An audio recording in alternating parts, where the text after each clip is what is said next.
नमो रियन्ताणं नमो सिद्धाणं नमो आयर्याणं नमो वज्रायाणं नमो लोहे सब्बसावणं एषु पंच नमुकारो सब्बभावपणासनो मंगलार्णं च सब्बेसिं पडमं हवै मंगलम् जयै जगजीव जोनि वियाणवो जगगुरु जगानंदो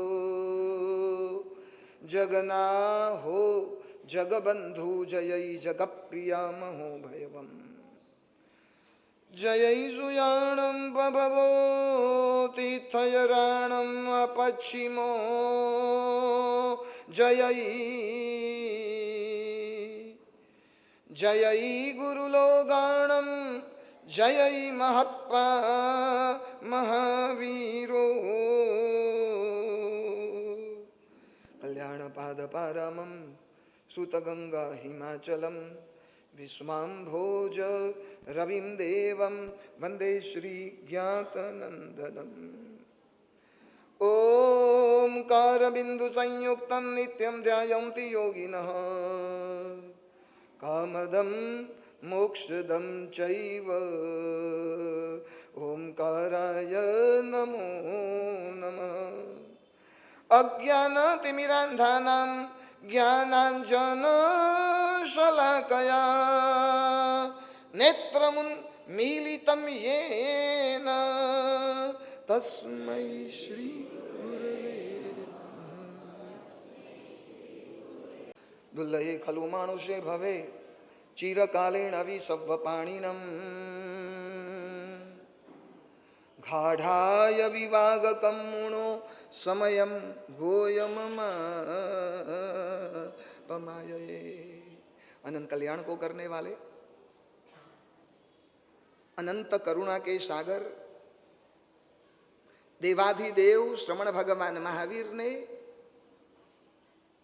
उत्तराध्ययन सूत्र के इस मंगल श्लोक में 4 गति में से श्रेष्ठ गति का इल्काब यदि किसी को दिया हो तो सिर्फ मनुष्य गति को ही दिया है। 12 परसदा के बीच प्रभु ने डंके की चोट पर कह दिया, मणुआ तुमेव सच्चम, मणुआ तुमेव सच्चम, मनुष्य तू महान है। सामने इंद्रों और इंद्राणियां बैठी थी, असंख्यों की संख्या में देव और देवियां भी प्रभु के समवसन में विराजित थी। कितने त्रियंच और पशु वहां पर उपस्थित थे, लेकिन प्रभु ने मनुष्य के लिए तारीफ कर दी, मणुवा तुमेव सच्चम। इंग्लिश में भी कहा है ना, you are a walking marvel, you have no equal. You are a walking marvel. You have no equal. विश्व में अनंत अनंत जीव सृष्टि है, प्राणी सृष्टि है, लेकिन एक भी जीव ऐसा नहीं है, एक भी प्राणी वैसा नहीं है जो मनुष्य के साथ मुकाबला कर सके। न तो प्रभु ने नरक की जीवों की तारीफ की, न तो प्रभु ने त्रियंच गति की तारीफ की। अरे इवन वहां देवताएं खड़े थे, न तो देवता की भी प्रशंसा की। अब भाई जी इतना पूछूं, जिस समवसन में बैठकर प्रभु मनुष्यों की तारीफ कर रहे थे, वह समवसन बनाया किसने? मनुष्यों ने बनाया, देवों ने बनाया। जब परमात्मा विहार करते थे, विहार करते करते करते करते प्रभु के पांव इस पृथ्वी तल पर स्पर्श न करे, इसलिए स्वर्ण कमल की रचना की जाती थी और स्वर्ण कमल पर पैर रख कर प्रभु विहार कर देते। इस स्वर्ण कमल की रचना करने वाले मैं पूछना चाहता हूं, वो कौन थे? देवों थे या मनुष्यों थे?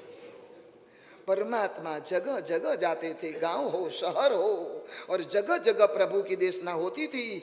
प्रभु की देशना की मार्केटिंग के लिए हर जगह घोषणा की जाती थी, भो भो प्रमादम अवधूय भजत्वमेनम। भाई प्रमाद छोड़ो, आपके वहां तीर्थंकर की सवारी आ चुकी है और तीर्थंकर आपके शहर में, आपके नगर में, आपके गांव में आ चुके हैं। चलो प्रभु की देशना के लिए चलो। ये प्रभु की देशना के मार्केटिंग करने वाले कौन थे? मनुष्यों थे या देव थे? समवसन बनाने वाले देव, सोने की सिंहासन की रचना करने वाले देव, जिस अशोक वृक्ष के नीचे बैठकर प्रभु देशना दे रहे थे, वो अशोक वृक्ष भी बनाने वाले देव। लेकिन प्रभु ने देवों के लिए एक भी शब्द नहीं कहा, एक भी नहीं। और केवल प्रभु ने त्रियंग, नरक और मनुष्य देव गति को छोड़कर सिर्फ किसकी तारीफ की? मनुष्य गति की।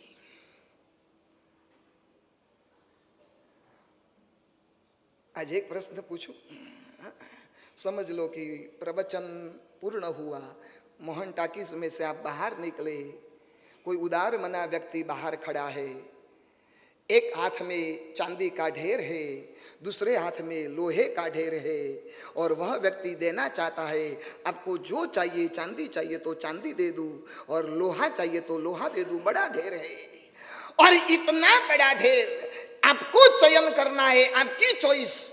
दोनों में से एक मिलेगा, चांदी मिलेगी तो लोहा नहीं मिलेगा, और लोहा मिलेगा तो चांदी नहीं मिलेगी। दोनों में से एक चयन करना है। मैं आपसे ये पूछना चाहता हूँ, सुनील जी, क्या चयन करेंगे, चांदी का या लोहे का? हाँ, ये तो अच्छा है मैंने सोना नहीं बोला। हाँ? अक्सर चांदी का ही करेंगे ना। हाँ? लोहे में क्या है, चांदी चाहिए।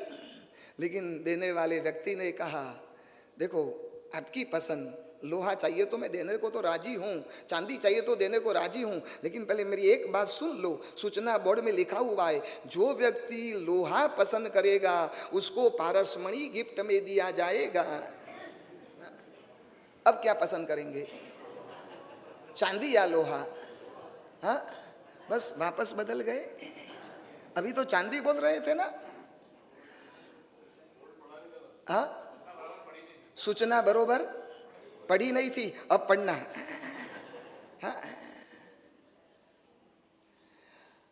आपको पता है चांदी और लोहे में से एक का चयन करना है तो चांदी का ही चयन करना चाहिए। लेकिन यदि पारसमणि उपहार में मिल सकता है ना, चांदी की ऐसी तैसी, लोहे की पसंद करने के मैं राजी हूं। क्यों? क्योंकि मुझे पता है लोहा मिला और लोहे के साथ यदि पारसमणि की प्राप्ति हो गई तो पारसमणि को लोहा का टच करवा दिया, लोहा लोहा नहीं रहेगा, लोहा क्या बनेगा, सोना बनेगा।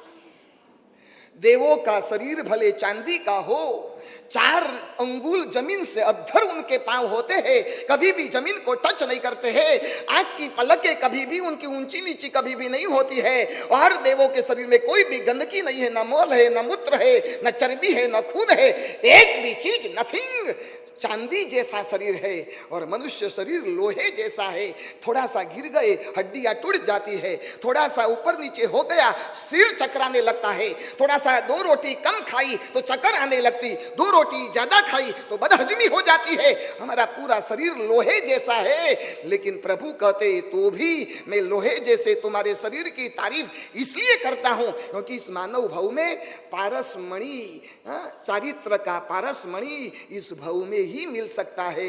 इस मनुष्य के लोहे को यदि पारसमणि संयम का स्पर्श करवा दिया, अब लोहा लोहा नहीं रहोगे, आप क्या रहोगे, हाँ, सोना रहोगे।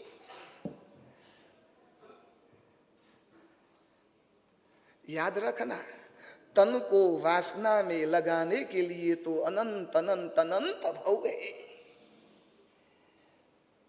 लेकिन हमारे तन को साधना में लगाने के लिए मानव भव जैसा और कोई श्रेष्ठ भव नहीं है। प्रभु इसलिए देव की और नरक की तिर्यज गति की तारीफ नहीं करते हैं और मनुष्य को बार बार बार बार प्रभु दोहराते हैं, मनुवा तुमेव सत्यम, तेरा मुकाबला दुनिया के कोई प्राणी के साथ नहीं हो सकता है। प्रभु बार बार तारीफ इसलिए करते हैं क्योंकि मानव भव की 2 संभावनाएं हैं। इस जन्म को पाकर 2 संभावना, छोटा सा बीज होता है ना, उसकी आगे जाकर पेड़ बनने की संभावना है। छोटा सा पत्थर होता है, यदि शिल्पी के हाथ में आ जाए तो उस पत्थर में से प्रतिमा बनने की संभावना है। थोड़ी बहुत मिट्टी हो लेकिन कुम्हार के हाथ में आ गया तो उसमें से घड़ा बनने की संभावना है। प्रभु कहते हैं इस जीवन की दो संभावना, नंबर एक आप प्रभु बन सकते हो, नंबर दो प्रभु नहीं बन सको तो कम से कम इस जन्म में प्रभु के बन सकते हो। नंबर एक क्या बन सकते हो? हाँ, मेरे प्रवचन में बोलते रहना थोड़ा हो। ऐसे तो हमारी महिलाएं बहुत बोलते रहती है, लेकिन रतलाम की श्राविकाओं को धन्यवाद, इतनी सारी महिलाएं यहाँ इकट्ठी हुई है, सारा मोहन टॉकीज हाउस फुल है, लेकिन बिल्कुल आवाज नहीं। वाह वाह, 5 महीना ऐसी शांति बना कर रखना, नहीं तो हमारा गुजराती में कहवाय वखाणेली खिचड़ी दाढ़े वड़ गए। तारीफ करो खत्म। या तो नंबर एक, पहले नंबर में आप प्रभु बन सकते हो। इस जीवन में साधना करो, और साधना करके भगवान महावीर ने 12.5 साल तक साधना की। प्रभु को चैलेंज कर लो, प्रभु आपको तो तीर्थंकर बनते बनते 12.5 साल लग गए, 12.5 साल के बाद केवल ज्ञान मिल गया। प्रभु मैं इस जीवन को पाकर ऐसी साधना करूंगा, ऐसी साधना करूंगा, मैं मल्लीनाथ भगवान की तरह सुबह दीक्षा ले लूंगा और शाम को मुझे केवल ज्ञान मिल जाएगा, और इसी भाव में मैं मोक्ष पाकर सिद्ध शिला में जाकर बैठ जाऊंगा। मैं प्रभु बन सकता हूं। अब जिसके पास जाते हो उनके जैसा नहीं बनो तो उनके पास जाने का फायदा क्या? जाओ तीर्थंकर के पास, प्रभु तेरी करुणा, प्रभु तेरा वात्सल्य, प्रभु तेरी निर्विकारिता।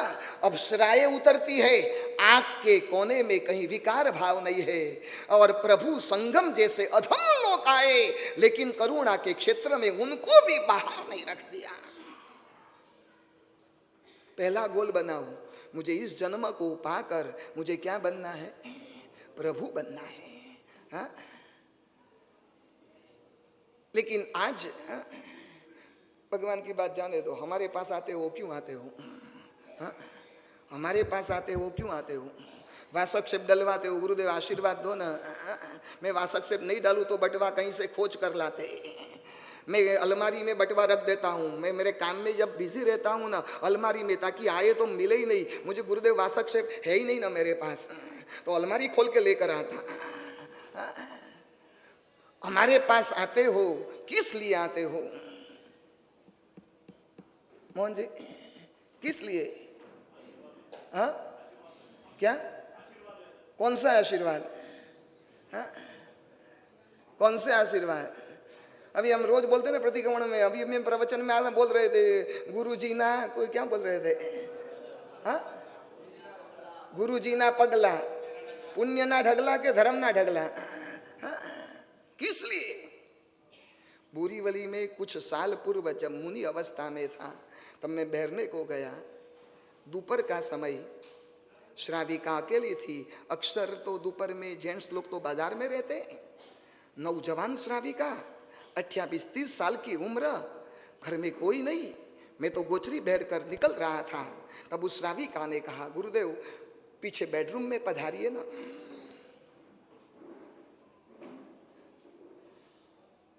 घर में कोई भी जेंट्स नहीं, दोपहर का 12:30 बजे का टाइम, और इतनी अद्भुत ब्यूटीफुल श्राविका, और मुझे कहे गुरुदेव आप बेडरूम में पीछे पधारे। कोई संशय की तो बात नहीं थी, क्योंकि श्राविका का वाणी व्यवहार वर्तन इतना जबरदस्त था, इतना विवेक।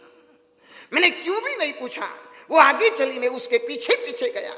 अंदर बेडरूम में गया ना तो वहां झूले में छोटा सा 1.5 महीने का बालक सोया हुआ था, और उस श्राविका ने मुझे रोते रोते कहा गुरुदेव इस बालक पर आप हाथ रख दीजिए, आप इस बालक पर हाथ रख दीजिए ताकि बालक आपके जैसा बने, 8 साल की उम्र में चरित्र स्वीकार कर लेवे। गुरुदेव इस भाव में तो मोक्ष होना संभवित नहीं है, लेकिन मुझे तो गुरुदेव ऐसी इच्छा थी, गस्सू कुमार की अंतिम माँ जैसे देवकी थी, इस बालक की अंतिम माँ बनूं, लेकिन इस भाव में तो पॉसिबल नहीं है। गुरुदेव कम से कम वैसा तो आशीर्वाद दो, उसके सर पर हाथ रख दो। मैंने 1 हाथ रखा, नहीं गुरुदेव 2 हाथ रखो, कम से कम आपके जैसे तो बने। आऊं आपके घर पे? हाँ आओ, हाँ ले जाएंगे अंदर। हाँ? नंबर 1, प्रभु बनूं, और प्रभु नहीं बन सकूं तो कम से कम मैं प्रभु का बनूं। हम रास्ते में से गुजरते हैं ना, लोग हमको पूछते आप किसके, आप किसके? मैं जैन समाज का हूँ, मैं तपागच का हूँ, मैं गुरुदेव भुवन भानुसुरेश्वर जी महाराज के समुदाय का हूँ। तो भी मेरी पहचान मैं वैसे नहीं देता हूँ कि मैं जैन समाज का हूँ। नहीं, मेरी पहचान जब रास्ते में मुझे कोई मिले और पूछे अनजान व्यक्ति, गुरुदेव आप किसके, तब मैं बड़े बड़े भाव से, बड़े चाव से कहता हूँ मैं भगवान महावीर का हूँ। तपागच का बाद में, भुवन भानुसुरेश्वर जी महाराज के समुदाय का बाद में, जैन समाज का बाद में, सबसे पहली हमारी आइडेंटिटी यह होती है मैं भगवान महावीर का हूं। आप बोल सकते हो कि मैं प्रभु का हूं, प्रभु तो नहीं बन सकते हो, कम से कम इस जीवन में प्रभु का तो बनो। सच बताइए आप किसके भाई, आप किसके? इतनी खामोशी क्यों? हाँ? हाँ? किसके? आपका तो दोहरा व्यक्तित्व रहता है। मंदिर में जाकर बोलते हो तू प्रभु मारो, हूँ प्रभु। हम प्रभु के पास ऐसे हाथ ऊंचा कर करके बोलते तू प्रभु मारो, हूँ प्रभु तारो, तू प्रभु मारो, हूँ प्रभु तारो। और मंदिर में से उपासना में आते ने मेरे पास आकर बैठते, बस गुरुदेव मैं आपका ही हूँ। 4 महीने में 24 घंटे में कोई भी काम हो, रात को 12 बजे गुरुदेव मेरा मोबाइल नंबर, रात को 12 बजे मुझे याद कर देना, बस मैं आपका ही हूँ और किसी का नहीं। और घर पे जाते हो ना, घर वाली पूछते अब मंदिर में जाकर प्रभु को बोल रहे थे तू प्रभु मारो, हूँ प्रभु तारो, उपासना में जाकर गुरुदेव को बोल दिया मैं आपका ही हूँ, वाकई में आप किसके हो मुझे कुछ पता नहीं चलता है। अरे यार मुझे बोलना पड़ता है, बाकी तो मैं तेरा ही हूँ। आपका कोई भरोसा है? चलो प्रभु की बात बाद में, आप पत्नी के हो, आप पत्नी के हो।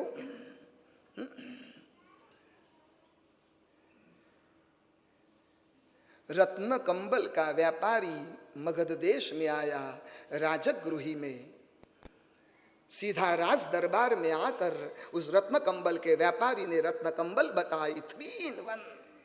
ठंड में ओढ़ो तो ठंड नहीं लगे, गर्मी में पहनो तो बिल्कुल धूप नहीं लगे, और बारिश की मौसम में एक भी बारिश की बूंद छू नहीं सके।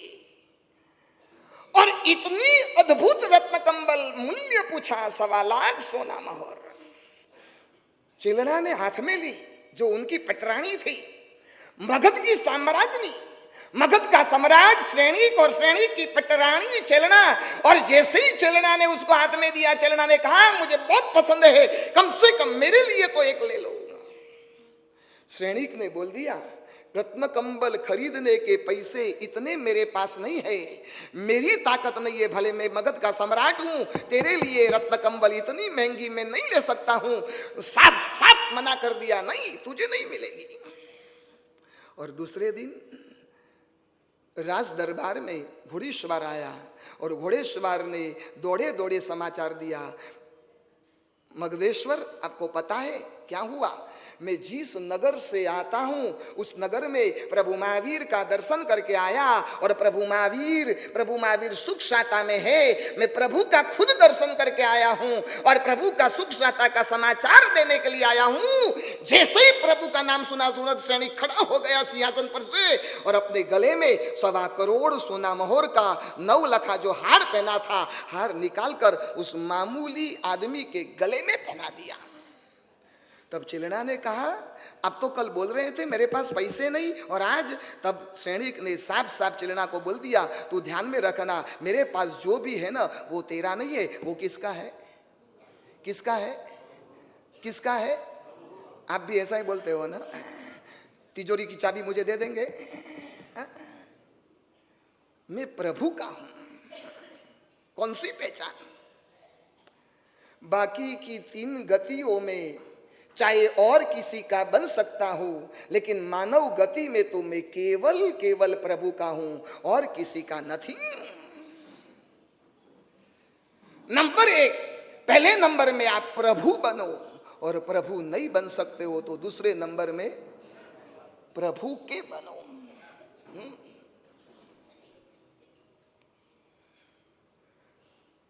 प्रभु बनने और प्रभु का बनने के लिए 5 स्टेप है, माई 5 टारगेट।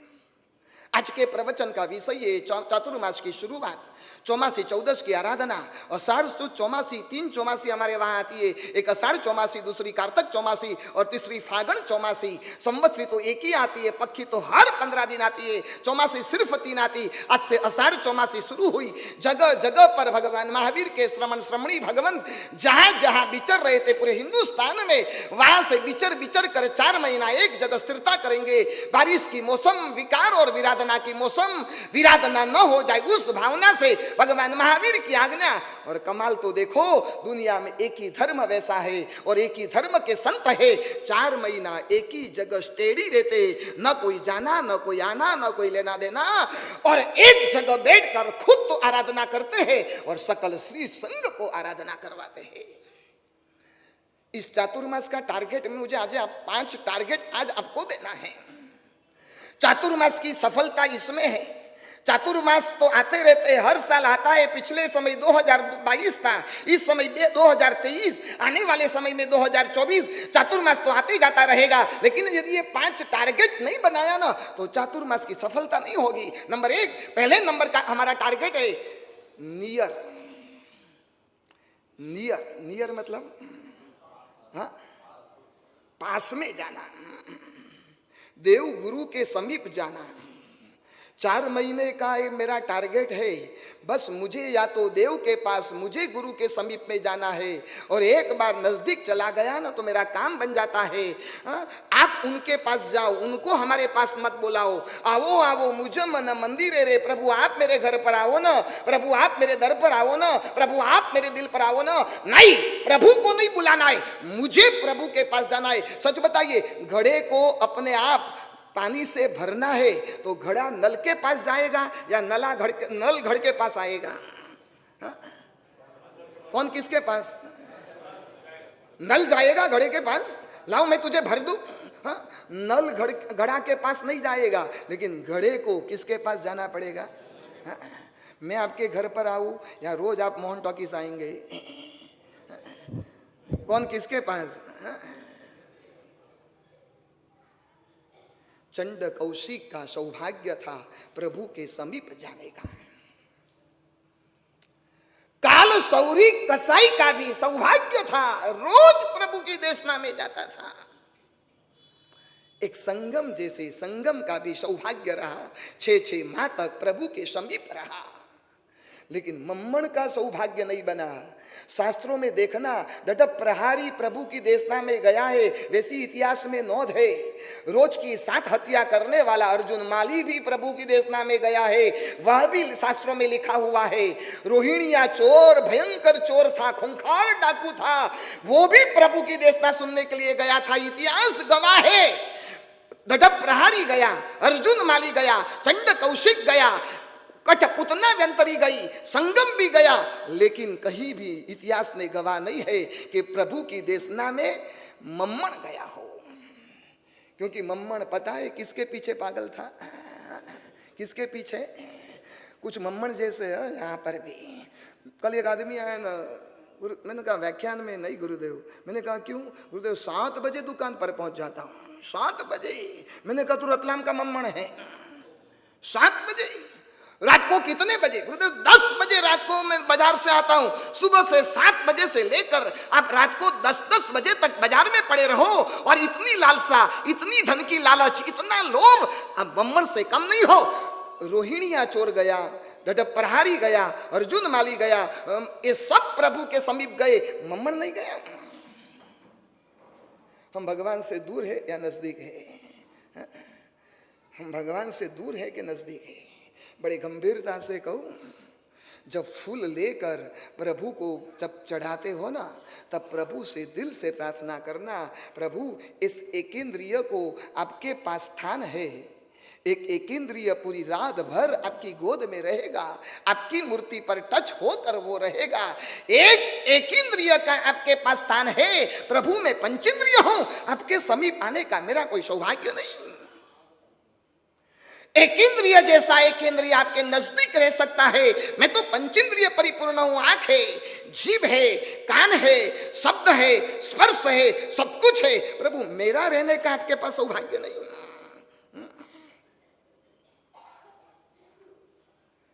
कौन सा सौभाग्य?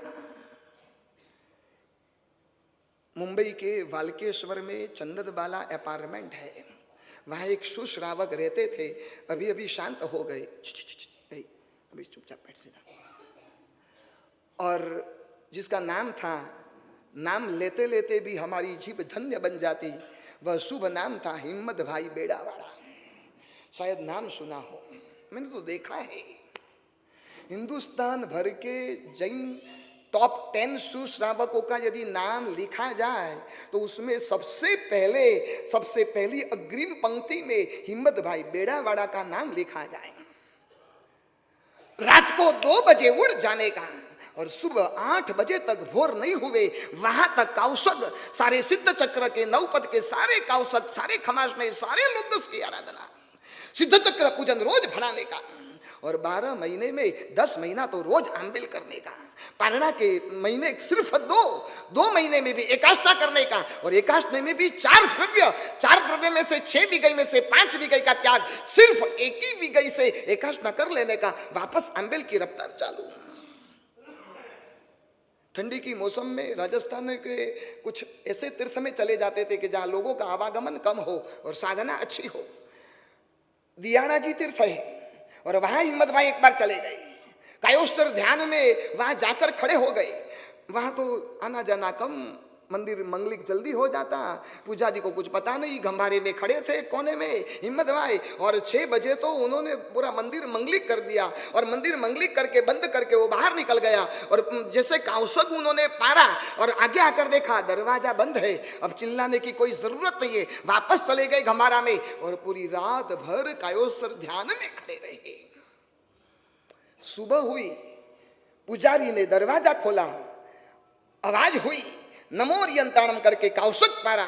और पुजारी को पता चला, अरे हिम्मत भाई तो अंदर रह गए। पैर में पड़ा, गिड़गिड़ाने लगा, रोने लगा, मेरी वजह से पूरी रात भर। तर हिम्मत भाई ने पुजारी की पीठ थपथपाई, दोस्त धन्यवाद है, आज तक पूरी जिंदगी में पूरी रात कभी प्रभु के समीप रहने का मौका नहीं मिला। आज जीवन में पहली बार प्रभु के समीप रहने का मौका मिला। तू मेरे लिए अपकारी नहीं है, तू तो मेरे लिए उपकारी है। हम बाथरूम में चले गए और बाहर से किसी ने स्टॉपर लगा दी और 10 मिनट तक खटखटाया, किसी ने दरवाजा नहीं खोला। सच बताइए, अंदर बैठे बैठे नौकार गिनेंगे ना? क्या करेंगे? एक 10 मिनट भी अधिक नहीं। नियर नंबर 1, नंबर 2, दूसरे नंबर का स्टेप है, दूसरे नंबर का टारगेट हियर। नियर के बाद क्या आएगा? हियर। हियर का मतलब सुनना। केवल नियर से काम नहीं होगा। गुरु के पास समीप में यदि आप आओ तो नियर के बाद आप हियर, गुरु के पास आकर सुनो। गौतम स्वामी जी नियर पहले भगवान महावीर के समीप आए और आकर उपदेश माला में धर्मदास गणी जी महाराज ने लिखा है, विम्मी अय्यो सुनई शब्दम, विस्मित भाव से प्रभु के एक एक शब्द को, बड़े चाव से प्रभु की एक एक बातों को सुनते थे। नियर तो है। मैं रतलाम में चातुर्मास के लिए आ गया, इसलिए नियर तो हो गया। रोज रोज आपके वहां साधु साध्वी जी भगवान सुपात्र दान के लिए आते, वो नियर है। लेकिन नियर के बाद हियर। प्रसमरति ग्रंथ में उमास्वाति जी महाराज ने लिखा है, भवसय सहस्र दुलहे जाई जरा मरण सागर उतारे, गुण रयणम भी गुणायर मां गुणम कही सी पमायम। लाखों करोड़ों भवों के बाद प्रभु के वचन सुनने का अवसर मिलता है। अब तू उस बात में प्रमाद मत करना। प्रभु के वचन जब जब भी सुनने का मौका मिले, थोड़ा बाजार को अवॉइड कर देना, थोड़े दुकान को गौण कर देना, लेकिन कैसे भी टाइम निकालकर 9:15 से 10:15 बजे तक ये प्रभु के वचनों को रोज रोज रोज सुनना है। हमको पता है, दुर्योधन ने कृष्ण की बात नहीं सुनी और अर्जुन ने कृष्ण की बात सुनी। परिणाम हमारे सामने है, दुर्योधन हारा महाभारत के युद्ध में और अर्जुन विजयी पा लिया। हम सुनने को तैयार, सुनने की भूमिका, और मजबूरी से नहीं, मर्दानगी से सुनना है, मर्दानगी से। मैंने एक जगह पर पिछले टाइम मेरा बोरीवली में चातुर्मास था ना, कांटा रोड में, शुरू में मैंने पता नहीं 2-4 दिन इतने कड़क प्रवचन दिए, इतने कड़क, और मैं 1 घंटा प्रवचन में इतना कड़क बोल कर आता था, ऐसे शब्द मेरे मुंह में से निकलते थे, मैं बोलते रहा। 2-4 दिन के बाद मुझे फील हुआ यार थोड़ा ज्यादा कठोर बोलता हूँ, ज्यादा कड़क बोलता हूँ। इसलिए मैं 2-4 युवकों को व्याख्यान के पश्चात मैंने पूछा, मैंने कहा 2-4 दिन से मेरे मुंह से कोई शब्द ज्यादा अधिक कठोर निकल रहे हैं, ज्यादा कड़क निकल रहे हैं। तब उस युवकों ने कहा गुरुदेव बिल्कुल नहीं, बिल्कुल नहीं, आप जैसा बोलते हो वैसा ही बोलो। मैंने कहा नहीं, ऐसे शब्द में बोलता हूं ना। गुरुदेव हमारी पत्नी जो बोलती है ना, उसके सामने तो आप कुछ भी नहीं बोलते हो।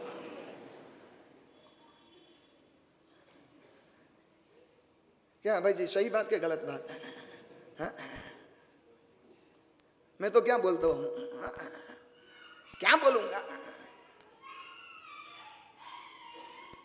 विडंबना तो ये है, इस दुनिया में सुनाने वाले अधिक है और सुनने वाले कम है, और स्वीकार करने वाले तो उससे भी कम है।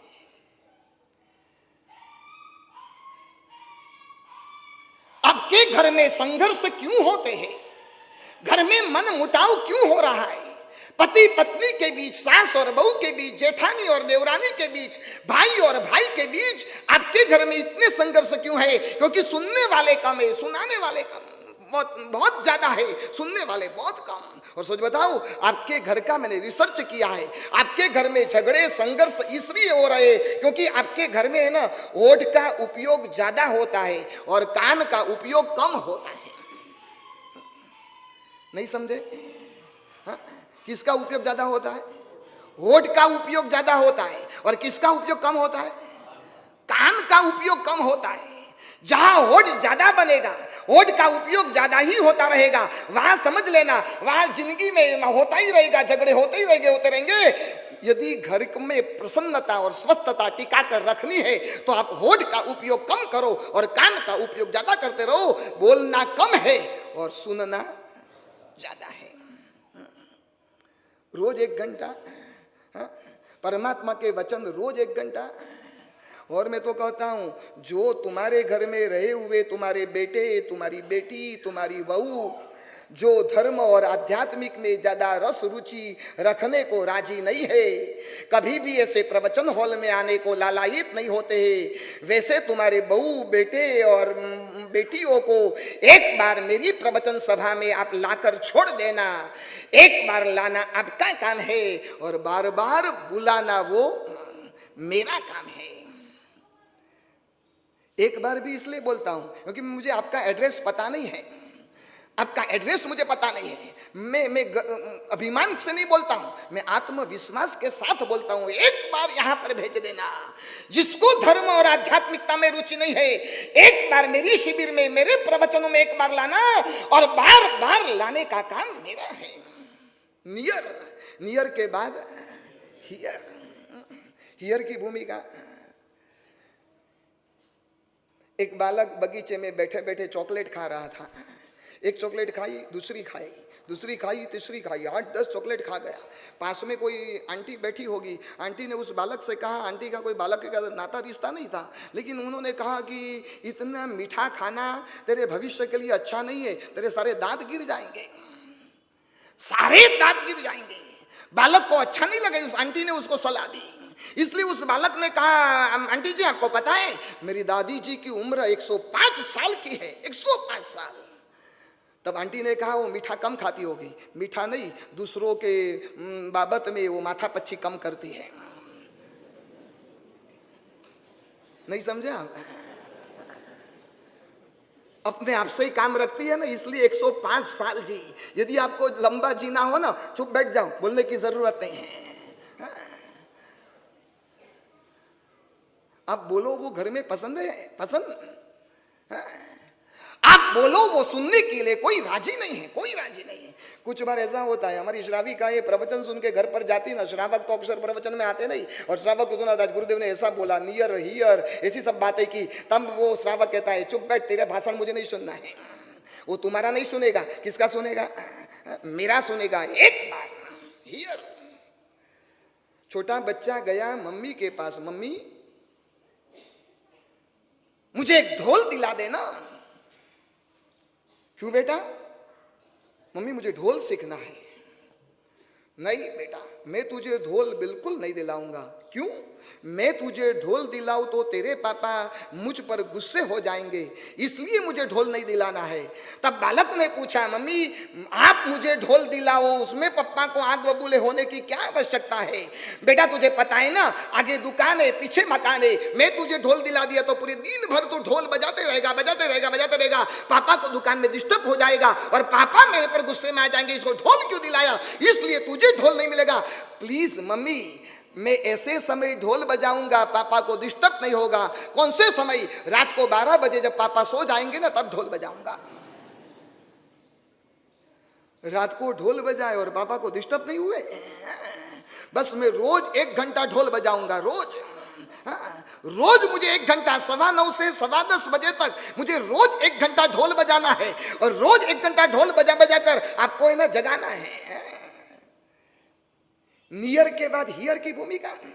मैं नवसारी गया था, सूरत के बाजू में गुजरात में नवसारी गांव है, वहां के ट्रस्टी गमन भाई सुबह 5 बजे मंदिर में चले जाते, और चिंतामणि पार्षनाथ भगवान वस्तुपाल तेजपाल ने बनाया हुआ मंदिर, अद्भुत मंदिर, 700 साल पुराना। रोज सुबह 5 बजे चले जाते, रोज अभिषेक करते, प्रभु के मंदिर का खुद काजा लेते, झाड़ू निकालते, बाद में परमात्मा अभिषेक, और 9 बजे ठीक मंदिर से बाहर निकलते। 9 बजे का प्रवचन, सीधे सामयिक लेकर व्याख्यान में बैठ जाते। व्याख्यान होने के बाद घर पर जाते, ब्यासना करते, ब्यासना किया नहीं किया सीधे ऑफिस में चले जाते, संघ की ऑफिस में सारा हिसाब वहीवट व्यवहार सब संभालते, और 2-3 बजे के बाद उपाश्रय में और 2 सामयिक कर लेते। शाम को वापस दूसरा ब्यासना करने के लिए घर पर चले जाते, ब्यासना करने के बाद प्रतिक्रमण करने के लिए आते, आरती उतारते, रात को 9 बजे घर पर चले जाते। एक बार मैंने गमन भाई से पूछा, मैंने कहा गमन भाई सुबह 5 बजे से लेकर आपका शेड्यूल रात को 9 बजे तक, इतनी धर्म आराधना आप पहले से करते थे? गमन भाई ने किया, गुरुदेव हूं तो पहले नास्तिक था, मैं तो पहले बिल्कुल नास्तिक था। 25 साल तक न मंदिर के सीढ़ियां चढ़ा, न उपाश्रय में गुरु भगवान के पास गया, न प्रवचन में गया, बिल्कुल नहीं, कुछ भी नहीं किया, आज तक नहीं। 25 साल की उम्र में जब मेरे पिताजी का अंतिम समय था, अस्पताल के बिछाना पर सोए हुए थे, और उस समय उनकी डकारें निकल रही थी, अब बस अभी जाएंगे, अभी जाएंगे, अभी जाएंगे। डॉक्टर ने कह दिया था बचने की कोई संभावना नहीं है, लेकिन उनकी जान निकलती नहीं थी। मैंने मेरे पिताजी से पूछा, आज तक आपकी बहुत सारी बात मैंने एक भी मानी नहीं, आपने कहा पूजा कर, मैंने नहीं किया, आपने किया सामायिक कर, मैंने नहीं किया, आपने किया जमीन कंद और रात्रि भोजन छोड़, मैंने नहीं किया, लेकिन अंतिम समय आप जो बोलोगे वो मैं करूंगा। तब गमन भाई ने कहा, मेरे पिताजी ने मुझे कहा, मैं तुझे न सामायिक, न पूजा, न प्रतिक्रमण, न रात्रि भोजन, न कन्मूल कुछ भी कहना नहीं चाहता हूँ, तुझे इतना ही कहना चाहता हूँ कि बस तू अब और कुछ भी मत करना, लेकिन अपने नवसारी संघ में जो भी महात्मा प्रवचन करने के लिए आए, उनके मंगलिक के टाइम से उपस्थित होकर सर्वमंगल तक पूरा प्रवचन सुनना, पूरा प्रवचन, और कुछ भी नहीं। पिताजी की अंतिम इच्छा, मैंने हाँ बोल दी, और दूसरे दिन से प्रवचन चालू हो गया, और 2, 3, 4, 10 प्रवचन सुने। कोई गुरु भगवंत ने सामयिक की प्रेरणा दी, सामयिक शुरू कर दिया, किसी ने पूजा की बात की, पूजा शुरू कर दिया, किसी ने रात्रि भोजन की बात की, मैंने त्याग शुरू कर दिया, किसी ने जमीन का। गुरुदेव धीरे धीरे धीरे धीरे बदलाव आते गया। ये सारा श्रेय मेरे जीवन को यदि किसी को देना हो तो परमात्मा के वचनों को है। आज तक इतना सुना, इसलिए सुबह 5 बजे से लेकर रात को 10 बजे तक मंदिर, उपाश्रय और धर्म की पीढ़ी के अलावा और कुछ भी काम नहीं। सच बताइए, मैंने आपको चातुर्मास में कितने महीने दिए? कितने महीने? जरा बोलो ना। हाँ, एक महीना अधिक है ना, हर वक्त तो 4 महीना होता है, इस साल 5 महीने का चौमासा। मैंने आपको 5 महीना दिया, आप मुझे 5 दिन देंगे?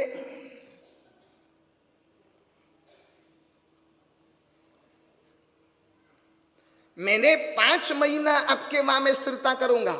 अब चाहे कुछ भी हो जाए, आने वाली कार्तिक सुदी पूर्णिमा तक मैं रतलाम में से बाहर नहीं निकलने वाला हूं, नहीं निकलने वाला हूं। पूरा 5 महीना मैंने आपको सकल संग को दिया। आपको मुझे कितना दिन देना है? कितना दिन देंगे कि नहीं देंगे? हाँ, देंगे कि नहीं? 5 दिन के कितने घंटे होते हैं? कितने घंटे? 5 दिन के घंटे कितने? हाँ, एक दिन 24 आवर्स, मल्टीप्लाई 5 करो, कितने दिन, कितने घंटे हुए? 120 दिन हुए ना। बस 5 दिन मतलब रोज मुझे आपको 1 घंटा देना है, रोज 1 घंटा, 9:15 से 10:15। मैंने 5 महीना दिया, आपको मुझे 5 दिन देना है, सिर्फ 120 घंटा आपको मुझे देना है। 1 घंटा आपका एड्रेस यहाँ के यहाँ ही और कहीं नहीं जाना है। नियर के बाद हियर, और हियर के बाद तीसरा स्टेप है, तीसरा टारगेट डियर। नियर के बाद हियर, हियर के बाद डियर। डियर मतलब हाँ? हाँ? प्रिय। प्रिय मतलब एक अपनत्व का भाव। देव और गुरु पर एक अपनत्व का भाव, मेरेपन का भाव। देव मेरे और गुरु मेरे। 50 महिलाएं बैठी हुई होती है, एक बच्चा रोता है ना, रोते रोते सीधा अपने माँ के पास चले जाता है। 50 महिलाएं हैं और उसमें से उसको पता चल जाता है ये मम्मी किसकी है? मेरी है। ये मम्मी और किसी की नहीं, ये मम्मी मेरी है। एक डियर, एक अपनत्व का भाव होता है। सोच बताइए, देव गुरु के साथ मेरेपन का भाव, देव गुरु के साथ अपनत्व का भाव। सुदामा को था कृष्ण मेरे है, हनुमान को था राम मेरे है, गौतम स्वामी जी को था भगवान महावीर मेरे है। आज तक प्रभु हमें अच्छे तो लगते हैं, लेकिन प्रभु हमें अपने नहीं लगते हैं। अच्छे लगने से सिर्फ सदगति मिलेगी, लेकिन अपने लगने से हमको परम गति की प्राप्ति हो जाएगी। सदगति से मत रुको, परम गति तक पहुंचना है, और परम गति तक पहुंचने के लिए प्रभु को अपने मानने बिना और कोई विकल्प नहीं है। चलो इतना पूछूं, रास्ते में सेल्फ ड्राइविंग करके आप निकल रहे हो और उस समय कोई महात्मा विहार करते करते आगे जा रहे हैं। आपके बाजू में आपका छोटा सा बालक बैठा है। बालक को पता नहीं, चलते साधु को देखकर इशारा किया, पापा पापा ये कौन, पापा ये कौन? सच बताइए आप क्या जवाब देंगे? हाँ, महाराज साहब बस। हाँ, गुरुदेव बरोबर, बाद में हाँ इतना ही बोलेंगे ना, गुरुदेव है, महाराज साहेब है, महात्मा है, और कुछ आगे? हाँ, रुक के दर्शन करेंगे अंदर बैठे बैठे। हाँ, हमें सच बताओ, कोई अनजान व्यक्ति आपकी भी धर्म पत्नी रास्ते से गुजर रही है और कोई पूछे ये कौन, अंकुर क्या कहेगा? क्या कहेगा? पत्नी है वैसा कहेगा कि मेरी पत्नी है वैसा कहेगा? हाँ, क्या कहेंगे? क्या कहेंगे? हाँ, पत्नी या मेरी पत्नी? जल्दी बोलो। हाँ, मेरी पत्नी कहेंगे। और महाराज साहब को देखा, सिर्फ महाराज साहब, मेरे महाराज साहब नहीं, मतलब मेरेपन का भाव आज तक पैदा नहीं हुआ। अब मेरे महाराज साहब बोलते हो, लेकिन मेरे महाराज साहब बोलने को राजी नहीं। उपाश्रय में महात्मा को बुखार आया और बेटे का फोन आया, घर में माँ को भी बुखार आया है, मेरी मम्मी को भी बुखार आया, आप जल्दी आ जाइए, थर थर थर कांप रही है, डॉक्टर के पास लेकर जाना है, मैं अकेला क्या करूं? और बेटे का फोन आया और उपाश्रय में से ट्रस्टी का फोन आया कि महाराज साहब को भी बुखार आया है और महाराज साहब को अस्पताल लेकर जाना जरूरी है। एक और बेटे का बुखार आया, आप घर पर आइए। दूसरी ओर ट्रस्टी का फोन आया, आप सीधे उपाश्रय में जाए। सच बताइए पहले कहां जाओगे? हाँ, पहले कहां जाओगे? कितनी खामोशी है? हाँ? पहले कहां जाओगे? हाँ? सोच में पड़ गए हैं। हम तो ऐसा मानते हो सच में ऐसा हुआ। हाँ? कहाँ जाओगे? पहले घर पर जाओगे, उपाश्रय में जाओगे?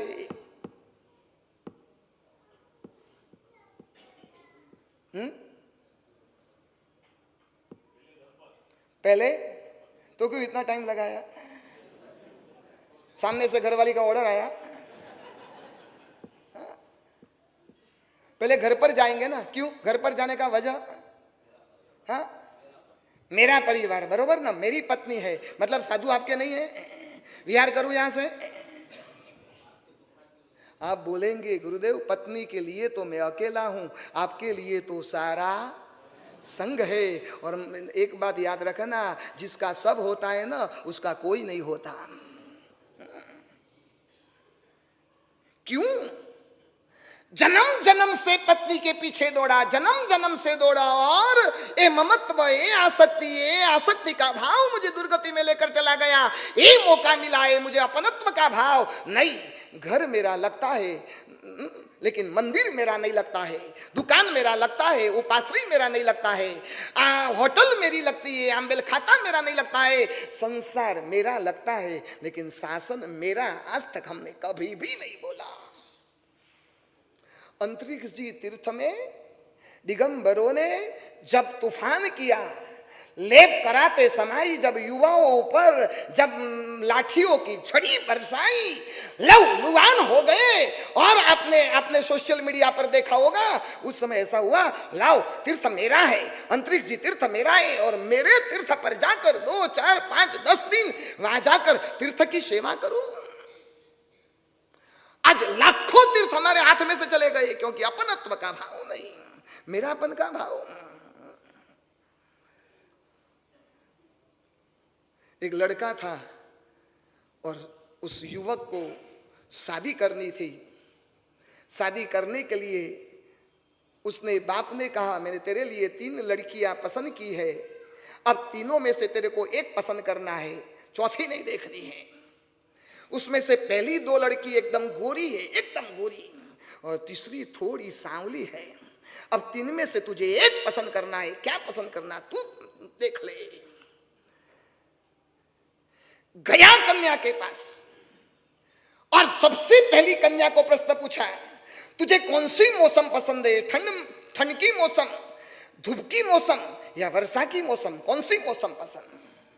उस कन्या ने कहा, मुझे तो बस सिर्फ धूप की मौसम पसंद है, वैसी कोई मौसम नहीं। क्यों?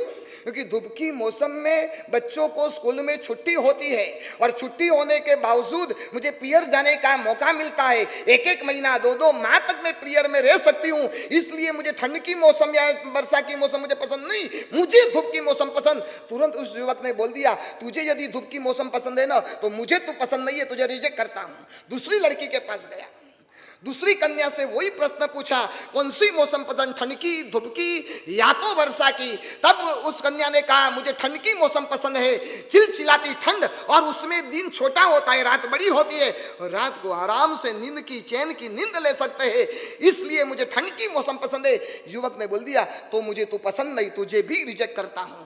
2 गोरी कन्या को रिजेक्ट कर दिया। अब एक कन्या बची जो थोड़ी सांवली थी।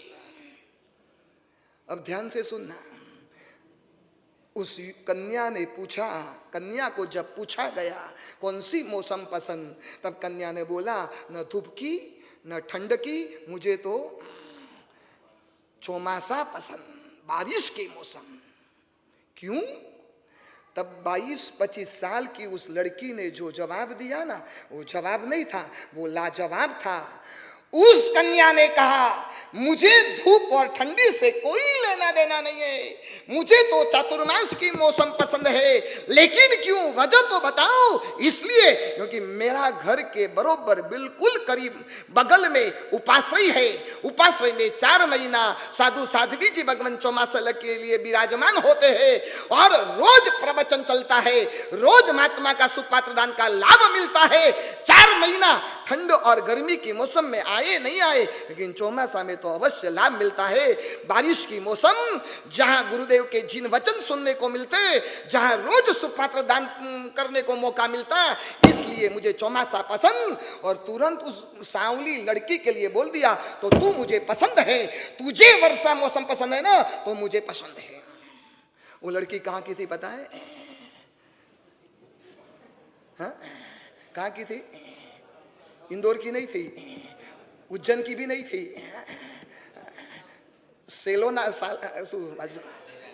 सेलाना की भी नहीं थी, खाचरोद की भी नहीं थी। कहाँ की थी? हाँ, यूं पता चल गया आपको। डियर, बड़ी गंभीरता से कहता हूं, एक बार अपनत्व का भाव जगा दो। सुलसा को लगा महावीर मेरे है, चंदन बाड़ा जी को लगा महावीर मेरे है, सिंहणगार को लगा महावीर मेरे है, गौतम स्वामी जी को लगा महावीर मेरे है। इस दुनिया के जितने भी मारक स्थान है सभी पर मेरेपन का लेबल लगा दिया, लेकिन जितने तारक स्थान है उस तारक स्थान पर मेरेपन का कोई लेबल नहीं। एक बार राधा ने कृष्ण से पूछा। किसने पूछा? राधा ने कृष्ण को किसको पूछा? कृष्ण को। क्या पूछा बताए? मैं कहां रहती हूं, मैं कहां रहती हूं? तब कृष्ण ने कहा मेरे सांस में, फिर मेरे धड़कन में, फिर मेरे दिल में, फिर मेरे तन में, फिर मेरे मन में, हर जगह तू रहती है। राधा राधा राधा, मेरा रोम रोम पुकारता है राधा राधा। और बाद में राधा ने पूछा, अब यदि मुझे चाहते हो तो शादी रुक्मिणी जी के साथ क्यों की? यदि आप इतना मेरे पर प्यार करते थे, मेरेपन का भाव आपको इतना जबरदस्त था, तो शादी रुक्मिणी के साथ क्यों की? तब कृष्ण ने कहा राधा एक बात सुन ले, शादी के लिए दो व्यक्ति चाहिए, हम दोनों तो एक ही है, किसके साथ शादी करें?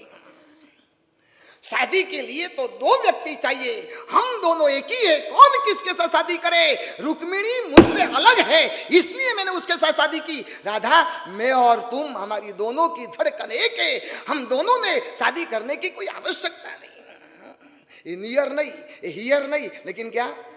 डियर। एक प्रश्न पूछूं?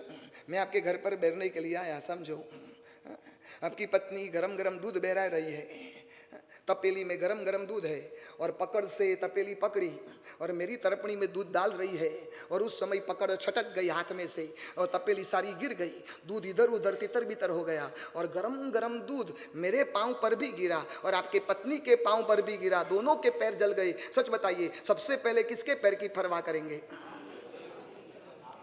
हाँ, सामने देखकर मुझे जवाब देना। अंकुर, किसकी परवाह करेंगे? हाँ, मैं बैठा हूं इसलिए बोलते हो? हाँ, मैं बैठा हूं इसलिए? हम सच में उत्तम जी किसके पैर की परवाह करेंगे? हाँ,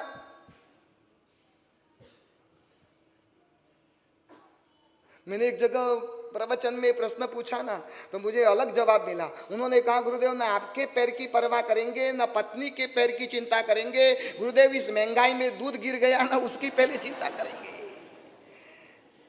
चमड़ी जल गई तो चमड़ी तो वापस आ जाएगी, लेकिन गुरुदेव गिरा हुआ दूध कहां से वापस आएगा?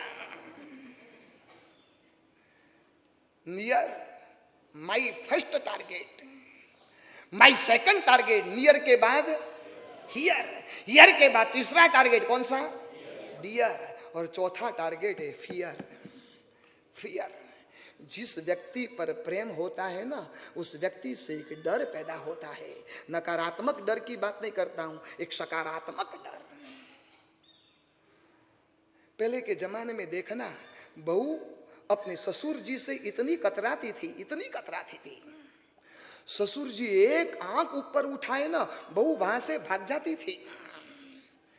ये जूने जमाने की बात करता हूं, आज के जमाना की बात नहीं करता हूं। जूने जमाने में सभी बहुएं सास से डरती थी। आज के जमाने में आज भी डरते तो है, लेकिन आज बहुएं नहीं डरती है। आज कौन डरती है? देखो ये बोले, एक डर। मेरे पिताजी, मैं जब बचपन में था, संसारी अवस्था में, मेरे पिताजी दुकान से जब घर आने का वक्त होता था ना, हम डरते थे। यदि पतंग खेलते थे आकाश में, आसमान में जब पतंग उड़ाते थे, पता चलता कि पिताजी आने वाले हैं, सीधे दौड़ कर नीचे आ जाते थे और स्कूल की पढ़ाई की किताब लेकर बैठ जाते थे। हालांकि पिताजी डांटते नहीं थे, मारते नहीं थे, लेकिन एक पिताजी का खौफ था, एक डर था। आज डर खत्म हो गया। आज पोता अपने दादाजी की मूंछ खींच रहा है, उनके बाल खींच रहा है, और दादाजी बैठे बैठे हंसते हैं। आज कहां मर्यादा है, कहां डर है? आज कौन को किसी का डर है? आज बहू को सास ससुर का डर नहीं है, सास को बहू का डर है। यदि कुछ ताना मार दिया तो बहू अपने पियर चली जाएंगी, अब मुझे क्या करना है? एक बार ऐसा हुआ, नई नई शादी करके कन्या अपने ससुराल में आई। जैसे ही आई, सास तो चेयर पर बैठी हुई थी, बाजू में वैसे ही चेयर खाली थी, वही लेवल की चेयर खाली थी। इसलिए जैसे ही बहू आई ना, तो सास ने कहा, बहू बेटा आप इस चेयर पर बैठ जाइए। बहू ने विनम्रता से इनकार कर दिया। मेरे पिताजी ने, मेरे माताजी ने मुझे सिखाया है कि सास और ससुर जी के एक लेवल पर नहीं बैठना चाहिए। आप जिस चेयर पर बैठे हो उसी लेवल की चेयर है, मैं वहां नहीं बैठूंगी। दूसरी छोटी चेयर थी जो उससे नीची थी, वहां पर बहू बैठ गई। ये भी बहू रतलाम की थी। हाँ, सब अच्छा रतलाम का और सब बुरा हाँ बाहर का है ना, बदमाश रतलाम वाले। सब बुराई डाल दी बाहर और सब अच्छाई रतलाम में। चलो बढ़िया। आज का माहौल तो देखो। हाँ, चातुर्मास प्रवेश के दिन जितनी उपस्थिति नहीं, उससे ज्यादा कई गुनी आज पूरा देखो खचाखच भरा हुआ है। पीछे 1 इंच की भी जगह नहीं है। क्यों देखने लगे? बढ़िया आनंद है। चौमासी चौदस का दिन, उसमें भी रविवार, आज से आराधना का माहौल। बस गुरुदेव नियर तो हो गए, अब आपसे नजदीक आकर हियर अभी आपको सुनना है, और हियर से आगे में डियर तक पहुंचना है। डियर तो हो गया फियर तक। छोटे वाली चेयर में बैठ गई। सास ने पूछा, यदि समझ लो बहू बेटा मैं उस छोटी चेयर पर बैठ जाऊं तो आप कहां बैठोगे? मैं सोफा पर बैठ जाऊंगा। वो चेयर से सोफा नीचे था। सास आगे बढ़ी, समझ लो मैं भी सोफा पर बैठ जाऊं तो तू कहां बैठेगी? माताजी मैं जमीन पर बैठ जाऊंगी। ये जमीन तो नीचे होती है, मैं बिल्कुल जमीन पे बैठ जाऊंगी। सास ने आगे पूछा, समझ लो मैं जमीन पर बैठ गई तो तू कहां जाएगी? तब बहू ने कहा, मैं गड्ढा निकालूंगी और गड्ढा करके उसमें गड्ढे में जाकर बैठ जाऊंगी। यहां तक सास रुकी होती तो अच्छा था। सास आगे बढ़ी, समझ लो मैं गड्ढे में बैठ गई तो तू कहां जाएगी? अब रतलाम वाली बहू देखना, मैं गड्ढे में बैठ गई तू कहां जाओगी? तब बहू को कहा, आप कभी से मेरे पीछे लगे हो, कभी से मेरे पीछे। आप यदि गड्ढे में बैठ गए, आपके ऊपर मिट्टी डालकर जीते जी समाधि दे दूंगी। इसलिए सभी सास से विनम्रता से निवेदन करता हूं, बहू के पीछे जाना, लेकिन जमीन तक जाना, गड्ढे तक मत जाना। हाँ, जमीन से आगे नहीं। फियर की भूमिका। आज कौन सा बेटा, कौन सी बेटी आपसे डर रहा है? रात को 2-2 बजे तक आपकी बेटियां मजे से मोबाइल पर लड़कों के साथ चैट कर रही है, और तुम्हारा 18 साल का लड़का मजे से अपने गर्लफ्रेंड के साथ मजे से बातचीत कर रही है। कोई मान मर्यादा? हमारे गुरुदेव भुवन भानुसुरेश्वर जी महाराज जहाँ तक थे ना, वहाँ तक मैं 16 साल तक गुरुदेव के सानिध्य में रहने का मुझे सौभाग्य मिला। मैंने 9 साल की बचपन की उम्र में दीक्षा ली थी, और 9 साल से लेकर 16 साल तक, मतलब समझो ना 22 साल तक मैं गुरुदेव के सानिध्य में रहा। मेरी हिम्मत नहीं थी मैं गुरुदेव के सामने अखबार पढूं। मेरी हिम्मत नहीं थी दीवार के सामने मुंह सीधा करके मैं सामने बैठ जाऊं। दीवार के सामने बैठेगा, कौन आया कौन गया खबरदार। गुरुदेव की ताकत नहीं थी। हम 100 साधु गोचरी के मंडली में बैठते थे ना, तब गुरुदेव जहां तक बैठते थे वहां तक हो हल्ला शोरगुल बिल्कुल नहीं। गुरुदेव जैसे ही निकल जाते गोचरी वापर के, हमको खुला मैदान मिल जाता, और हमारे जैसे 8-10 साधु मिलकर सारे गोचरी हॉल में इतनी मजा लूटते थे। और गुरुदेव को शोरगुल सुनाई पड़ती और पीछे से आवाज कर देते, ए बोलने वाला कौन? और पूरा सन्नाटा, पूरा। आपसे कोई डरता है? कोई डर? पाप का डर, दुर्गति का डर? मैं रात्रि भोजन करूंगा, मैं नरक में जाऊंगा, मैं जमीन कण खाऊंगा, एक एक कण कण में अनंत अनंत अनंत जीव। हर घर में कनमूल, हर घर में रात्रि भोजन, हर घर में परमात्मा की पूजा नहीं। कम से कम 4 महीना के लिए तो करो, 4 महीने के लिए मुझे रात्रि भोजन का त्याग करना है, इतना तो डर रखो। 4 महीने की भी भूमिका नहीं, फियर की भूमिका। Number 1 near, number 2 here, number 3 fear, number 4 near, here, dear और फियर। किसका डर? सच बताइए, कहीं आग जलती है और आप आग से नजदीक जाकर अपना हाथ सामने से जानबूझकर आप आग में अपना हाथ डालते हो? क्यों नहीं? क्यों नहीं? क्योंकि आग की दाहकता का आपको पता है, हाथ डाला तो मेरा आग मेरा हाथ को जला देगा। सामने से सांप आ रहा है, जिस रास्ते से आप गुजर जाते हो, और उस समय दूसरी गली में से आप निकल जाएंगे। सच बताइए, जिस रास्ते से सांप आ रहा है उसी रास्ते से आप जाएंगे? जाएंगे? चलो यहाँ मोहन टॉकीज में प्रवचन में बैठे और पीछे से कोई चिल्ला है, सांप निकला, सांप निकला, सांप निकला, मोहन टॉकीज में सांप निकला। सच बताओ, मेरे प्रवचन सुनेंगे कि भाग जाओगे? हाँ, भाग जाओगे ना। अभी दूसरा प्रश्न पूछता, भाग जाओगे तो अकेले जाओगे कि मुझे साथ में लेकर जाओगे?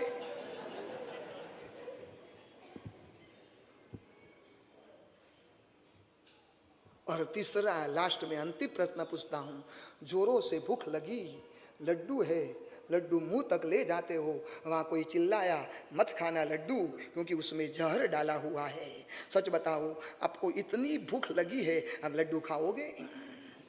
क्योंकि उसकी लड्डू की भयंकरता का ख्याल है, आग की दाहकता का ख्याल है और सांप की मारकता का ख्याल है।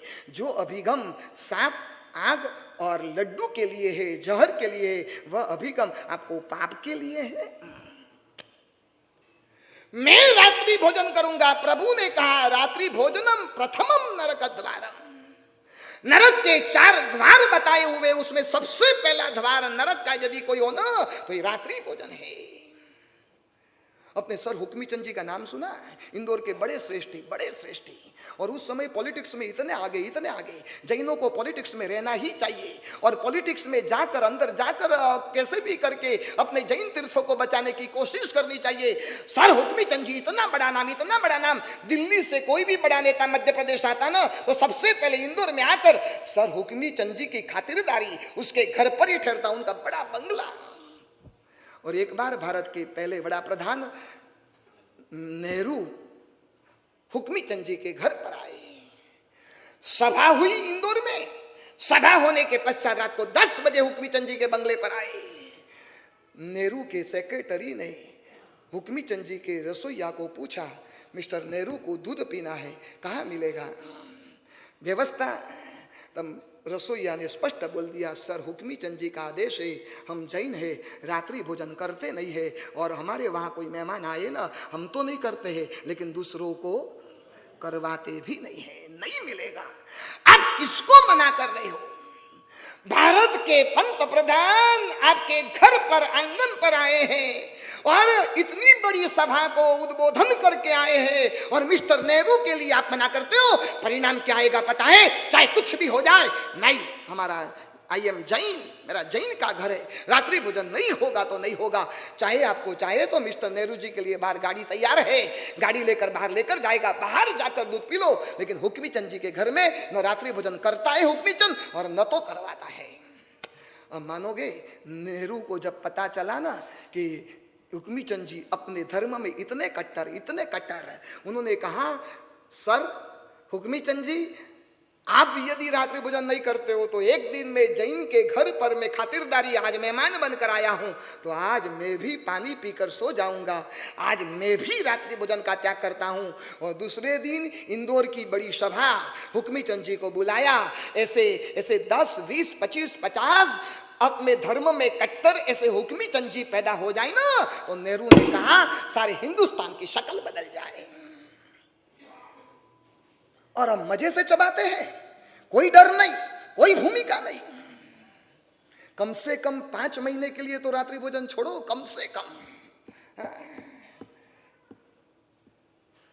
मैंने एक युवक को कहा था कि चातुर्मास से कुछ व्रत नियम ले और अपने वहाँ रात्रि भोजन महापाप गिना जाता, रात्रि भोजन करना छोड़ दे। गुरुदेव ये तो मुश्किल है, क्योंकि मैं 7 बजे तो बाजार से आता हूँ। तो मैंने कहा ठीक है, उसका भी रास्ता है, तो 7 बजे के बाद खाना खा लेना, बाद में कुछ भी खाना पीना नहीं। गुरुदेव ये भी मुश्किल है। मैंने कहा क्यों? कभी कभार गुरुदेव 9 बज जाते हैं आते आते। तो ठीक है, मैंने कहा उसका भी रास्ता है, उसका भी निराकरण है। प्रभु का सिद्धांत है, जम सक्कई तम किरई, जम न सक्कई तम च सत्तहणम। जो आपसे संभवित है वो करो, जो नहीं होता है उसके लिए श्रद्धा करो, उसका भी रास्ता है। 10 बजे के बाद रात्रि भोजन नहीं। गुरुदेव अब भी मुश्किल है। मैंने कहा अब कौन सा मुश्किल? अरे गुरुदेव कभी कभार वहां से बाहर जाता हूं और बाहर जाता हूं 12 बजे आता हूं। तो मैंने कहा एक काम कर, 12 बजे के बाद कुछ खाना पीना नहीं। गुरुदेव उसमें भी मुश्किल। मैंने कहा क्या? गुरुदेव कभी कभार रात को 2 बजे जोरों से भूख लगती है, अपने आप कंट्रोल नहीं रहता है और सीधा मैं चौके में चला जाता हूं और डिब्बे में जो कुछ भी है वो खा लेता हूं, मुझसे नहीं होगा। एट लास्ट मैं भी कंफ्यूजन में, अब क्या करना। मैंने कहा अभी एक रास्ता है, तू रात को सो जाए और सुबह उठने के बाद वहां तक कुछ खाना पीना नहीं, चल इतना तो नियम ले ले। गुरुदेव वो भी मुश्किल है। मैंने कहा अब मैं क्या मुश्किल ही, अब भाई कोई मुश्किल ही है? अरे गुरुदेव मैं आपसे क्या कहूँ, आप बोलते हो रात को सोने के बाद सुबह उठने तक कुछ भी खाना पीना नहीं। गुरुदेव मुझे रात को सपने में भी खाने का सपना आता है। अभी इसको इंसान कहूं या अन्न का कीड़ा कहूं? वो जीने के लिए नहीं खा रहा था, लेकिन खाने के लिए 5 महीना रात्रि भोजन का त्याग। कोई एक परिवार ऐसा मिलेगा, पूरा परिवार 5 महीने तक रात्रि भोजन नहीं, आपके घर में नहीं, बिल्कुल नहीं, कोई नहीं, छोटा हाँ मेहमान को भी नहीं करवाते। चलो एक बार तालियों की करतवल ध्वनि से अनुमोदना तो करो। क्या नाम है? हाँ संजय कोठारी, बढ़िया। 5 महीना, चलो 5 महीना किसको त्याग करना है? हाथ जोड़ो। 5 महीना, थोड़ा हाथ ऊपर करो ना। 5 महीना, बढ़िया, हाथ जोड़ो, हाथ जोड़ो। 5 महीने के लिए सौगंध देता हूं। 5 महीना कंप्लीट त्याग, कंप्लीट। जो करते हैं वो भी सौगंध ले लो, नहीं करते हैं वो भी सौगंध ले लो।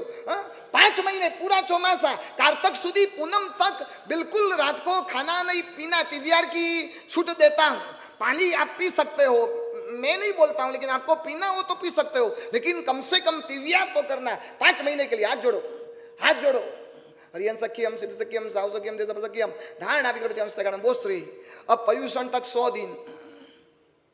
पहले गाना था ना 100 दिन, 100 दिन भी नहीं।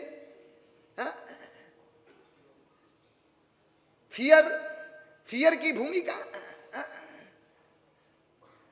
Number 1 near, number 2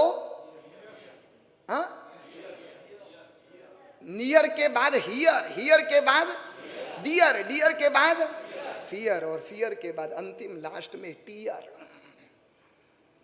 near, here, dear, fear और टीयर।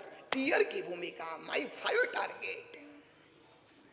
जब जब भी राष्ट्र, देश, शासन और उसके पर जब जब भी आक्रमण आए ना, आज वर्तमान में हमारे राष्ट्र की भूमिका बिल्कुल बिल्कुल बिगड़ी हुई है। हमारे प्रभु के शासन, हमारा राष्ट्र हो, हमारा देश हो, या तो हमारा प्रभु का शासन हो, और उसकी भूमिका देखकर आंख में से आंसू निकलते हैं। कभी कभार हमारे जैसे साधुओं को रात को चैन से नींद नहीं आती है।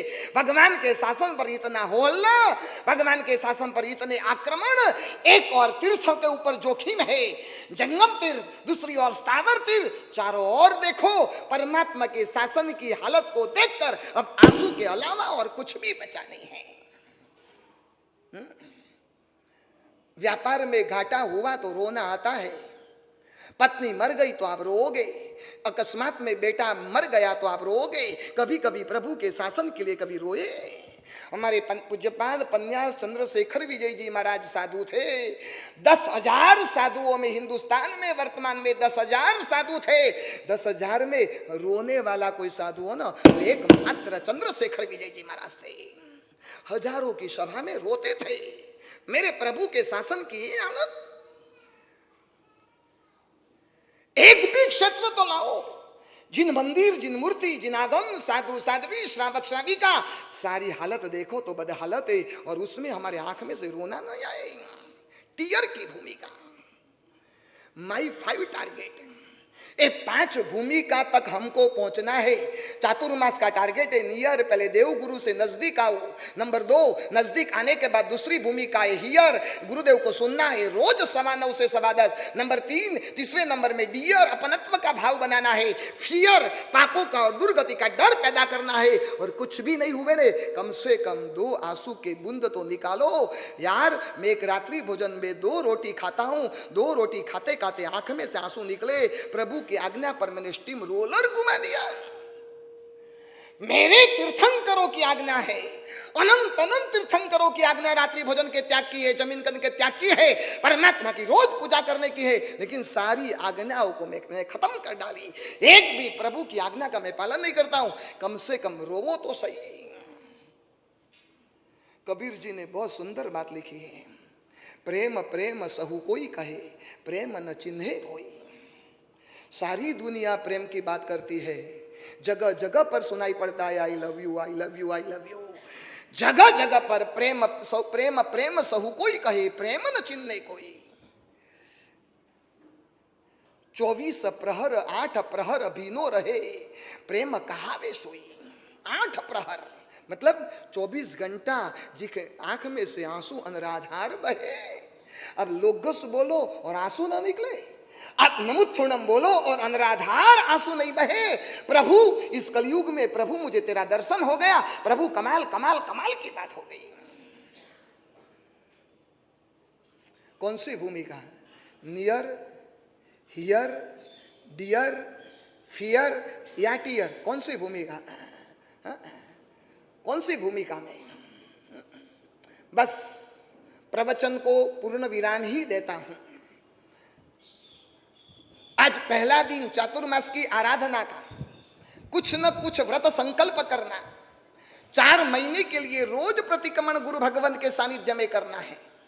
रोज सुबह सुबह में उठकर रोज प्रतिक्रमण के लिए जाना है। पापों तो बेहिसाब चालू है। अब उस पापों का प्रक्षालन करना हो तो प्रतिक्रमण के अलावा और कोई रास्ता नहीं है।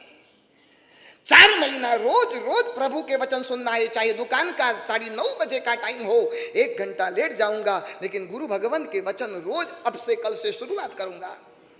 प्रवचन को यहाँ पूर्ण विराम देता हूँ। परमात्मा की आज्ञा विरुद्ध कुछ भी बोला गया हो तो मिच्छामि दुक्कडम। कल सुबह बस एक 5 मिनट घोषणा ये सुन ले। कल सुबह ठीक, कल आषाढ़ सुदी पूनम, कौन सा दिन पता है आपको? कल कौन सी पूर्णिमा? गुरु पूर्णिमा। लौकिक दुनिया में, लौकिक जगत में मतलब नॉन जैन में गुरु पूर्णिमा का बहुत महत्व होता है। जो अपने जीवन में जिसको गुरु के रूप में बिठाया ना, उनके चरणों में चले जाते, लाखों का हजूम वहां उमड़ता है।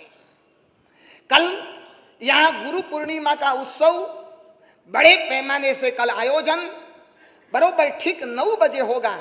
और कल तपागच्छ, खड़तड़गच्छ और त्रिस्तुतिक गच्छ तीनों संघों के तत्वावधान में कल गौतम स्वामी जी की मूर्ति बरोबर सेंटर में यहाँ विराजमान की जाएगी। बाजू में रतलाम श्री संघ के अनन्य उपकारी आनंद सागर सुरीश्वर जी महाराज, उसके बाजू में मेरे उपकारी गुरुदेव भुवन भानु सुरीश्वर जी महाराज, खड़तड़गच्छ श्री संघ के आचार्य भगवंत जिन कुशल सुरीश्वर जी महाराज, और त्रिस्तुति गच्छ के दादा गुरुदेव राजेंद्र सुरीश्वर जी महाराज, सभी की प्रतिकृति यहाँ विराजमान की जाएगी। मुंबई से जैनम वारैया संगीतकार आएंगे। मेरी संवेदना चलेगी 9 बजे से लगभग करीब 11 बजे तक। कल ऐसा समय निकाल कर आना, गुरु भगवान के सानिध्य में रहना है, गुरु पूर्णिमा मनानी है। और एक 4 लाभार्थी परिवार का नाम लेना है। 27 हजार के 4 नाम। एक परिवार को एक चरण में यहाँ आगे आकर गुरु भगवान के सारे प्रतिकूति हो तो चावल से बधाना है, जितने भी साधु साध्वी जी भगवान विराजमान है उनको भी बधाना है। और कार्यक्रम का नाम है सदगुरु शरणम मम। क्या बोलना है? सदगुरु शरणम मम। कल ठीक 9 बजे से पहले उपस्थित होना है। बाद में लड्डू की प्रभावना होगी। 27,000 के सिर्फ 4 नाम चाहिए। कल किसी को भी बहनों को सामायिक नहीं लेना है, वो खास ध्यान में रखना। कल संगीत का जब कार्यक्रम हो तब भक्ति में जुड़ने का रहता है, तब सामायिक लेकर बैठ जाओ। तो कल सामायिक नहीं लेना है, खास ध्यान रखें। यहाँ भी जाजम बिछाई जाएगी, इसलिए सामायिक नहीं लेना है। बाहर से बैग लेकर भी आएंगे ना, आपकी बैग ली जाएगी वापस, और निकलेंगे तब वापस दी जाएगी। इसलिए कोई भी कल महिलाओं से खास अनुरोध है, कल कोई सामायिक नहीं करे, उसका ध्यान रखें। दूसरे नंबर में हैंडबिल एक बाहर आपको दिया जाता है। वो हैंडबिल आने वाले संडे को जो प्रवचन है, विशेष प्रवचन, उसका हैंडबिल है। आप तो सभी आए हो, हर एक को 2-2 हैंडबिल लेकर जाना है और आसपास सभी को बांटना है।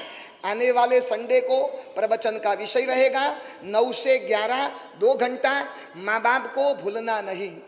भूलो भले बीजू बधू पण माँ बाप को भूलना नहीं। आने वाले संडे को ये प्रवचन है, उसका हैंडबिल सब खास लेकर जाना। आपके लिए नहीं देता हूं क्योंकि आप तो आते ही हो, आपको पता भी है, लेकिन जो आसपास में जो नहीं आते उस परिवार के घर पर एक हैंडबिल पहुंचा देना। बोलना आने वाले संडे को सभी के लिए, 12 वर्ष के ऊपर के सभी भाइयों बहनों के लिए ये प्रवचन है। और ड्रेस कोड भी है, भाइयों को व्हाइट एंड व्हाइट में आना है और महिलाओं को केसरिया वस्त्र धारण करके आना है। ड्रेस कोड के बिना अंदर एंट्री नहीं मिलेगी। 9:15 बजे के बाद भी इस मोहन टॉकीज के अंदर प्रवेश नहीं मिलेगा। आने वाले संडे से कड़क अनुशासन रहेगा, पंक्चुअलिटी भी रहेगी, और 2 घंटा बैठने की ताकत हो तो आने वाले संडे को प्रवचन में आपको आना है। और उसके बाद 16 जुलाई से 5 संडे तक युवाओं की शिविर का प्रारंभ हो जाएगा। 9:30 से 12:30। 15 साल से लेकर 55 साल तक के एक भी चेयर हॉल में रखी नहीं जाएगी। जिसको नीचे बैठ सकते हैं वही अपना पास 50 रुपया देकर अपना पास ले लेना, और पास लेकर आज अपने घर में रहे हुए जितने भी युवा हैं सभी चेयर वालों से अनुरोध करता हूं, आप घर में आपके पोते पोतियों को संभालो और आपके बेटे बहुओं को खास तौर से आप शिविर में भेजो। और 5 संडे लगातार 9:30 से 5 संडों का एक ही पास है, अलग अलग पास नहीं रहेगा, 5 संडे के लिए। और बहनों को कुछ कारणवश महिलाओं को एक संडे अनुपस्थिति रही तो घबराना मत। ऐसा नहीं है कि 5 में आना है, क्योंकि कुछ अंतराय वगैरह के कारणवश न भी आ सको तो 4 संडे आओ, 3 संडे आओ, लेकिन बहुत ही सुंदर शिविरों का आयोजन, जहां प्रभु के शासन की वर्तमान परिस्थिति, प्रभु का शासन कल कैसा था, आने वाला भविष्य कैसा है और आज कैसा है, शासन को लक्ष्य में रखकर, युवा पीढ़ी को नजर में रखकर आज संतों और समाजों को युवाओं पर नजर रखने की जरूरत है। क्योंकि आज का युवा और बालक और बूढ़ा दोनों के बीच एक सेतु है। यदि युवा का भविष्य बिगड़ गया तो समझ लेना आने वाले बूढ़ों का भी भविष्य बिगड़ जाएगा और आने वाले बालकों की पीढ़ी का भी भविष्य